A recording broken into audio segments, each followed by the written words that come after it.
ঈদের কারণে কর্মসূচিতে বিরতি, ছুটির পর শুরু হবে দুর্বার আন্দোলন।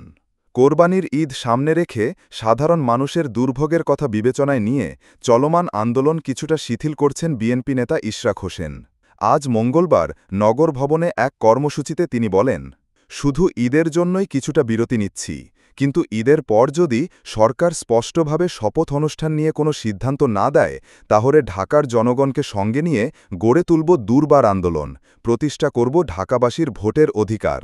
তিনি জানান, বিগত ২ সপ্তাহ ধরে নগর ভবন ছিল তাদের নিয়ন্ত্রণে। আর হুঁশিয়ারি দিয়ে বলেন, শপথ না নিলে চেয়ারে বসতে আমার ২ মিনিটও লাগবে না। ঢাকাবাসীর আহ্বানে আমি নিজেই শপথ নিয়ে দায়িত্ব নিতে পারি, কিন্তু আমরা নিয়মতান্ত্রিক রাজনীতিতে বিশ্বাসী, তাই এখনও অপেক্ষা করছি। ইশরাক হোসেন আরও জানান, এই সরকার এখন বাধ্য হচ্ছে স্বীকার করতে, আমরা যদি শপথ না নিই তাহলে নিজেরাই দায়িত্ব নেব।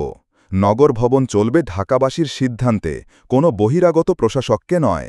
গত ১৪ মে থেকে ইশরাক সমর্থকেরা নগর ভবনের সামনে অবস্থান কর্মসূচি চালিয়ে আসছেন। পরদিন কর্মকর্তা কর্মচারীরাও একাত্মতা প্রকাশ করেন। বন্ধ হয়ে যায় নাগরিক সেবা, সৃষ্টি হয় জনদুর্ভোগ। এই দুর্ভোগের জন্য ইশরাক দুঃখ প্রকাশ করে বলেন, এই দায় সরকার ও স্থানীয় সরকার মন্ত্রণালয়ের উপদেষ্টাদের। তারাই সংবিধান লঙ্ঘন করে আদালতের আদেশ অমান্য করেছেন। শেষে আবারও হুঁশিয়ারি ইশরাকের, ঢাকা দক্ষিণের মেয়র হিসেবে আমি আদালতের রায়ে নির্বাচিত, কাজেই নগর ভবনের সব সিদ্ধান্ত নিতে হবে আমাদের অনুমতি নিয়েই। প্রয়োজনে প্রশাসকও বসাবো আমরা। আগামী নির্বাচন পর্যন্ত আইনত দায়িত্ব আমাদের হাতেই। ঈদের পর কর্মসূচি নয়, শুরু হবে আন্দোলনের নতুন অধ্যায়।